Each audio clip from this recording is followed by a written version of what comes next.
This is HOA Karen Patrol. Let me set the scene fast. Sandra shoved a policy memo at me and screamed that the memo overwrote the bylaws. "You are not going to do this quietly," she said, spit flying, her red visor catching the porch light. I stood there in my tan work shirt with coffee still in my hand because I had run outside so fast when the doorbell rang at 11 p.m.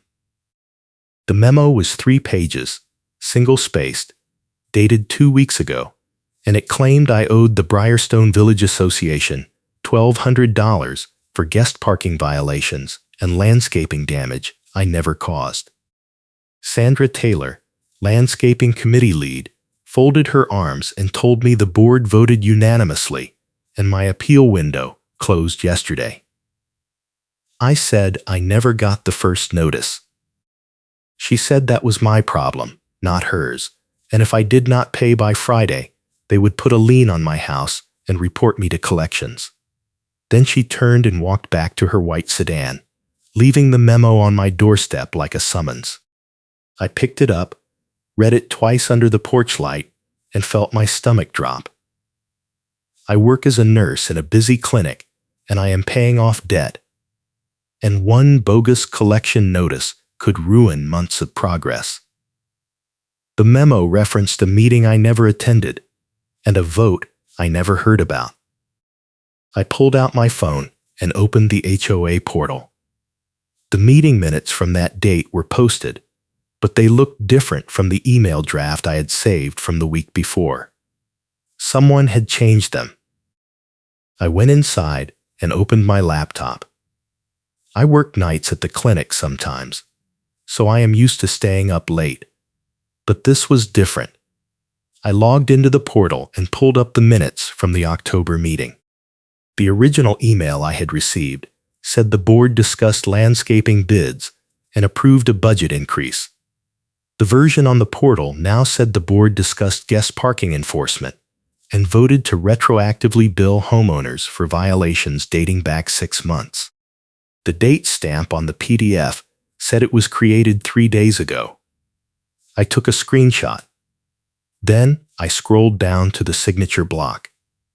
The original minutes had been signed by the board secretary, a guy named Tom who quit last year. The new version was signed by Sandra. I took another screenshot. My friend Jason works in IT and verifies metadata and timestamps for a living. I texted him the files and asked if he could check the creation dates. He replied in 10 minutes. The new PDF was created November 14th, 3 weeks after the meeting date. Someone had rewritten the minutes after the fact and posted them as if they were the original record. I sat back and stared at the screen. This was not the first time something like this had happened in Briarstone Village. Last year, a neighbor named Greg got hit with a $1,200 bill for tree damage that the HOA claimed he caused during a storm. Greg paid it because the HOA threatened a lien, but he told me privately that he never touched the tree and the invoice looked fake. He moved out 2 months later. Another neighbor, Maria, got cited for parking violations that did not match the dates on her doorbell camera. She fought it for weeks, but the HOA claimed her camera timestamps were wrong and their records were correct. She paid the fine. I remember thinking at the time that something felt off, but I did not have proof. Now I did. I opened a new document and started writing down every clue I could remember. The altered minutes, the backdated envelope Sandra waved around tonight, the missing signatures, the creation date mismatch, the fact that Sandra had access to the portal and could edit documents without anyone noticing. I kept my phone in my pocket because I was saving one clip for the finale.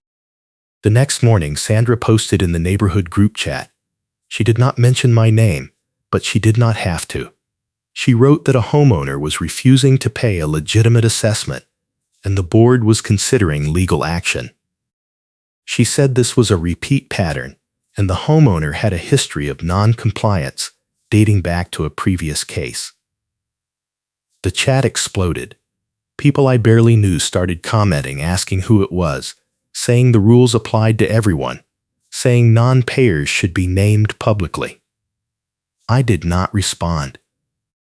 I screenshot the post and forwarded it to Jason. He called me 20 minutes later. He said Sandra was lying. He pulled the portal audit logs and found that Sandra had edited the October minutes on November 14th at 2 in the morning. She had also deleted the original version and replaced it with the new one. He said the log showed her username, her IP address, and the exact time of the edit. He said if I wanted to use this, I needed to act fast before she figured out someone was digging. I called my attorney. I have a guy I trust for stuff like this. A neighbor from a different subdivision who handles HOA disputes. I told him everything. He said I needed to file a formal records request with the HOA management company and ask for the original meeting minutes, all email correspondence related to the October meeting, and the portal audit logs. He said if the HOA refused or stalled, we could escalate to the state attorney general. He also said I needed to do it today because Sandra was clearly trying to push this to collections before I could build a case. I hung up and drafted the records request. I kept it short and specific. I asked for the original minutes, the emails, and the audit logs.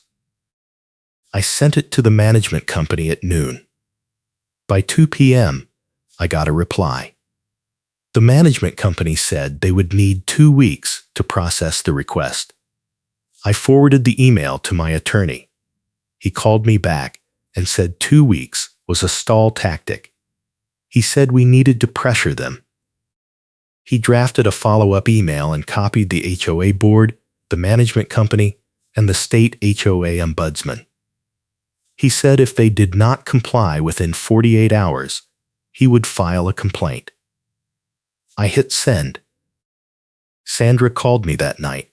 I did not pick up. She left a voicemail. She said I was making this harder than it needed to be, and the board was prepared to take action immediately if I did not pay. She said the fine would double if I waited another day. She said she had documentation proving I was at fault, and my camera did not matter because her minutes were the truth. I saved the voicemail. I played it for Jason the next morning. He said Sandra was panicking. He said people only threaten that hard when they know they are about to get caught. I agreed. I spent the rest of the day gathering more evidence. I went through my email and found the original meeting notice from October. It did not mention guest parking or retroactive billing. I screenshot it. I also found an email from Tom, the old board secretary, where he attached the draft minutes and asked for feedback. The draft matched the original version I had saved. I screenshot that too. By the end of the day, I had a stack of evidence that proved Sandra had altered the minutes, lied about the vote, and tried to bill me for something that never happened. The next morning, I got a call from the management company. They said they had reviewed my request and they were prepared to provide the records within 24 hours. I said great. They said there was one issue. Sandra had filed a counterclaim saying I damaged common property during a contractor visit last month, and I needed to pay for repairs immediately or be charged a daily late fee. I asked what property. They said a retaining wall near the mailbox cluster. I said I never touched the retaining wall. They said Sandra had photos. I asked to see them. They said Sandra would email them to me. I waited. The email never came. I called the management company back. They said Sandra was handling it directly, and they could not get involved. I said that was not how this worked. They said they would follow up. I hung up and called my attorney. He said this was classic retaliation. He said Sandra was trying to create a new violation to bury the old one. He said we needed to move fast. That afternoon, I got an email from Sandra. She attached 3 photos of the retaining wall. The photos showed a small crack in the concrete and some dirt on the ground. She claimed my contractor backed into the wall and caused the damage. I zoomed in on the photos. The crack was old. The edges were weathered and stained with algae. The dirt looked like it had been there for weeks. I compared the photos to my own doorbell camera footage from the week of the alleged incident. My contractor never went near the mailbox cluster. I saved the footage and forwarded it to my attorney. He said this was gold. He said Sandra just committed fraud on camera. He said we needed to document everything and prepare for the showdown. I spent the next 2 days building my case. I printed the screenshots, the emails, the voicemails, and the doorbell footage. I put everything in a tabbed evidence binder with clear labels and page numbers. Jason helped me format the audit logs so they were easy to read. My attorney reviewed the binder and said it was bulletproof. He said we had enough to prove Sandra altered the minutes, lied about the damage, and retaliated against me for asking questions. He said the next step was to force a meeting with the board and the management company and present the evidence in public. I agreed. I called the management company and asked for an emergency board meeting. They said the next meeting was scheduled for 2 weeks. I said this could not wait 2 weeks. They said they would check with Sandra. I said Sandra was the problem. They put me on hold. When they came back, they said the board would meet with me informally at the clubhouse parking lot on Friday at 6 p.m. I said fine. Friday came fast. I showed up at the clubhouse parking lot at 5:55.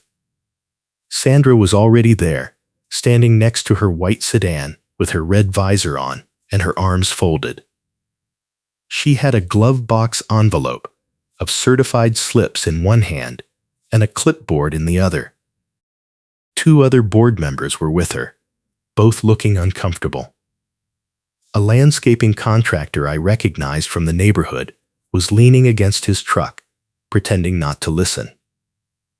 I walked up with my coffee cup in one hand and my evidence binder in the other. Sandra saw the binder and her face changed. She said we did not need a hearing. This was just an informal discussion, and I could save everyone time by paying the fine and moving on. I said I was not paying anything until someone explained why the meeting minutes changed after the meeting. Sandra said the minutes did not change. I opened the binder and showed her the screenshots. She looked at them and then looked at the other board members. She said the original minutes had errors and the board corrected them. I said the board did not correct them. She did. At 2 a.m, 3 weeks after the meeting. She said I was making things up. I pulled out my phone and showed her the audit logs. Jason had formatted them into a simple table with timestamps, usernames, and actions. Sandra stared at the screen. She said the logs were fake. I said the logs came from the management company portal, and if she wanted to call them fake, we could call the management company right now and ask. If you are enjoying this, hit like and subscribe for more HOA takedown stories. Sandra said the audit logs did not prove anything. She said she had authority to update documents as needed, and the board approved all changes. I said the board did not approve changes that happened at 2 a.m. without a vote. I flipped to the next tab in the binder and showed her the original email from Tom with the draft minutes attached. I said the draft matched the version I saved, and the version on the portal now was completely different. Sandra said Tom was not reliable, and his drafts were not official. I said Tom signed the original minutes, and she replaced his signature with hers after the fact. I showed her the signature block comparison. She said I was twisting the facts. I said the facts were in the binder, and if she wanted to dispute them, we could bring in the management company, the attorney general, and the HOA ombudsman, and let them decide. Sandra went quiet. The other board members looked at each other. One of them, a man in his 50s, said maybe we should table this and review the documents before moving forward. Sandra snapped at him. She said the board voted and the decision was final. I said the board voted on something that never happened and the minutes proved it. She said this conversation was not a debate, it was a directive. I said I was done taking directives from someone who committed fraud. The landscaping contractor stepped forward. He said he heard enough. He said Sandra had been calling him for weeks trying to get him to write a fake invoice for tree damage he never did. He said he refused, and she threatened to pull his contract. He said he was done working for Briarstone Village, and he was going to report her to the licensing board. Sandra turned on him and told him to shut up. He said no. He said he had texts from her asking him to backdate invoices, and he was keeping them. Sandra said he was lying. He pulled out his phone and showed the group. I could not see the screen, but the other board members could. Their faces said everything. One of them told Sandra she needed to step down immediately. Sandra said no. She said the board had no authority to remove her without a vote. I said the board did not need a vote if she committed fraud. I said I was filing a formal complaint with the state attorney general and the management company, and if they wanted to avoid liability, they needed to act now. Sandra screamed that nobody complained, and she pulled out a stack of papers from her envelope. She said she had proof that homeowners supported her, and the board had no reason to doubt her leadership. I said, "Let me see the proof." She handed the stack to one of the board members. He flipped through the pages. His face went pale. He said every complaint in the stack was identical. Same wording, same format, same font, same signature style. He said it looked like Sandra wrote them all herself. Sandra said that was ridiculous. He said the signatures did not match the homeowner names on file. He said this was fraud. Sandra grabbed the stack back and said everyone was conspiring against her. I said the only conspiracy was the one she created when she decided to rewrite the rules and fake the records. The other board member said they were calling an emergency vote to remove Sandra from the landscaping committee immediately. Sandra said they could not do that. They said, they just did. Sandra threw the clipboard on the ground and got in her car.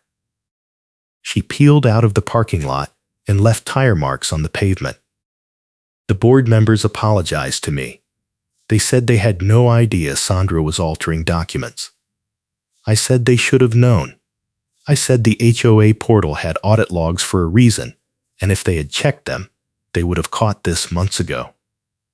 They agreed. They said they would work with the management company to restore the original minutes and void all the bogus fines Sandra had issued. They also said they would hire a third-party auditor to review all the HOA financial records for the past 2 years. I said that was a good start. I also said the HOA needed to agree to mediation with a neutral third party to make sure this never happened again. They said they would bring it to the next board meeting. I said I wanted it in writing by Monday. They agreed. I walked back to my car and sat in the driver's seat for a minute. My hands were shaking. I had just triggered an internal audit and watched Sandra lose her position in real time. That weekend, the neighborhood group chat exploded again. Someone leaked the meeting details, and people started asking questions. Sandra tried to defend herself, but every post she made got fact-checked by someone who was there. The landscaping contractor posted his texts publicly. Jason posted a redacted version of the audit logs. I posted the original meeting minutes side by side with the altered version. Sandra said we were all lying, and she was the victim of a smear campaign. Nobody believed her. By Sunday night, 3 more homeowners came forward with stories about bogus fines and altered records. One of them said Sandra had tried to charge her for a fence repair that never happened. Another said Sandra backdated a violation notice to make it look like he missed the appeal window. The HOA management company issued a statement saying they were conducting a full review, and all fines issued by Sandra in the past year were being frozen, pending investigation. On Monday, I got a call from my attorney. He said the management company wanted to settle. They offered to void my fine, refund any payments I made, and cover my legal fees. They also agreed to implement new controls on the portal so no single person could edit minutes without board approval. I said yes. He said there was one more thing. Sandra had filed a defamation lawsuit against me, claiming I damaged her reputation by posting false information in the group chat. I said everything I posted was true, and I had receipts. He said he knew. He said Sandra was bluffing, and the lawsuit would not survive a motion to dismiss. He said he would handle it. I thanked him and hung up. 2 weeks later, the HOA held a special meeting to vote on Sandra's removal. I did not attend, but Jason did. He said the vote was unanimous. Sandra was removed from the landscaping committee and banned from holding any board position for 5 years.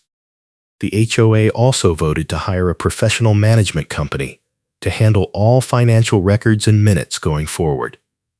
Jason said Sandra showed up at the meeting and tried to speak, but the board refused to recognize her. He said she left after 10 minutes. The next day, Sandra posted in the group chat one last time. She said the board was corrupt and she was the only one trying to protect the neighborhood. She said she was moving to a different state and she hoped we were all happy. Nobody replied. She deleted her account an hour later. I spent the next month helping the new board clean up Sandra's mess. The third-party auditor found over $30,000 in questionable charges dating back 2 years. Some of the charges were legitimate, but most were bogus fines that Sandra had issued without board approval. The auditor recommended refunding every homeowner who had been overcharged and implementing new financial controls to prevent future abuse. The board agreed. I got a refund check for $1,200 in February. I framed it and hung it in my garage next to the evidence binder. The cold case was officially closed. Greg, the neighbor who paid the tree damage fine, got his refund too. Maria, the neighbor who fought the parking violations, got her money back and an apology letter from the board. The landscaping contractor got a new contract with the HOA and a bonus for coming forward. Jason got a case of beer and a thank you card from me. My attorney got a 5-star review and a referral fee. Sandra got nothing except a reputation that followed her across state lines. I heard through the neighborhood grapevine that she tried to join an HOA board in her new state and got rejected after someone Googled her name and found the audit report. The final piece of the puzzle came in March. I got a records request response from the state attorney general. The response included the original October meeting minutes, unedited, straight from the management company backup server. The minutes confirmed that Sandra had altered the document after the meeting and replaced Tom's signature with her own. The response also included a letter from the Attorney General saying Sandra's actions violated state HOA laws and she was being referred to the licensing board for investigation. I forwarded the letter to my attorney. He said this was the trump card I had been holding. He said I should have used it earlier. I said I wanted to wait until Sandra committed to her lie in public so the reveal would hit harder. He laughed and said it worked. In April, the HOA held its annual meeting. The new board president opened with an apology. He said the board had failed to protect homeowners from abuse, and they were committed to doing better. He said the HOA was implementing new policies to ensure transparency, accountability, and fairness. He said all meeting minutes would be posted publicly within 48 hours, and all financial records would be reviewed quarterly by an independent auditor. He said homeowners could request records at any time without penalty, and the HOA would respond within 7 days. He also said the board was establishing a grievance committee to handle disputes, and the committee would include homeowners who were not on the board. I raised my hand and volunteered. The room applauded. I was appointed to the committee that night. The best part came 2 weeks later. Sandra's defamation lawsuit was dismissed. My attorney filed a motion to dismiss, and the judge granted it without a hearing. The judge said Sandra failed to prove any false statements, and the evidence showed that everything I posted was true and supported by documents. The judge also said Sandra's actions constituted vexatious litigation, and she was ordered to pay my legal fees. My attorney called me and said Sandra owed me $4,000. I said I did not care about the money. He said I should care because Sandra would never pay, and the judgment would follow her forever. I said good. The orange reflective marker Sandra planted at my curb stayed there for months. I left it as a reminder. Every time I walked past it, I thought about the night she showed up at my door with a fake memo and a threat. I thought about the hours I spent building the case, the nights I stayed up reviewing documents, the stress of knowing one mistake could cost me everything. I thought about the moment I walked into that parking lot with a binder and watched her face change. I thought about the board vote, the audit, the refunds, the apology. I thought about the fact that Sandra lost her position before the next vote because she could not keep her lies straight. I thought about the fact that a public censure motion was read aloud while Karen tried and fails to interrupt, and the room watched her lose control in real time. I thought about the fact that a stack of complaints appeared and turned out to be fake, and Sandra said nobody complained right before the stack was exposed. I thought about the fact that the HOA agreed to mediation with a neutral third party and implemented controls that would protect every homeowner going forward. I thought about the fact that Sandra's bluff got read out loud and the room reacted, and her authority evaporated in seconds. The cold case was never really cold. It was just waiting for someone to care enough to dig. I dug, I found the truth, and I made sure it stuck. Briarstone Village is quieter now. The new board is competent and fair. The management company responds to requests on time. The financial records are transparent. The rules are enforced evenly. The neighborhood group chat is boring again, and Sandra is gone, living in another state, probably trying to pull the same scam on a new set of neighbors who do not know her yet. But they will. Truth has a way of catching up. Thank you for the support.